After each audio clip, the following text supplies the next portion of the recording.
there have been some recent changes in the law that employers should be aware of. Most significantly, as of last week, there have been changes to the Fair Work Act, which increase protections for vulnerable workers.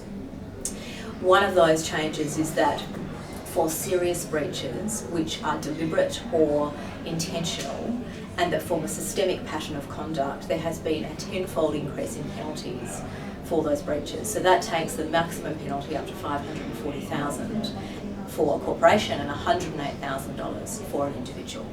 That's something to be particularly aware of. But also, if you're a franchisor or a parent company, there have been protections that have been included in the Act to say that you will be liable or may be liable for the acts of your franchisee if you knew or ought to have known of breaches by the franchisee and you didn't take reasonable preventative steps to prevent that conduct. So that leads us to thinking, if you're in that position, what steps can you take to minimise that risk?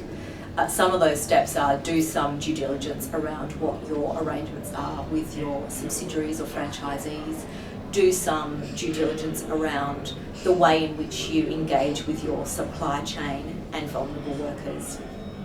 Those amendments have also increased the powers of the Fair Work Ombudsman quite significantly, so it's also important to be mindful of those changes.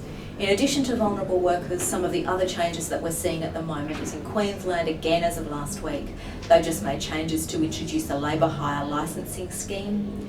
That scheme requires labour hire providers in Queensland to have a licence and to have been declared a fit and proper person, and it applies penalties to any person who engages with a labour hire provider if they don't have that licence. So once again, there's a real spotlight on your supply chain at the moment. Other areas to watch in the next 6 to 12 months relate to modern slavery. There's an inquiry into whether a Modern Slavery Act in Australia is appropriate, and the preliminary report indicates that it may well be. That and whistleblower protections, which are also being looked at increased, is something that we should all be thinking about and keeping an eye on in terms of developments over the next 6 to 12 months.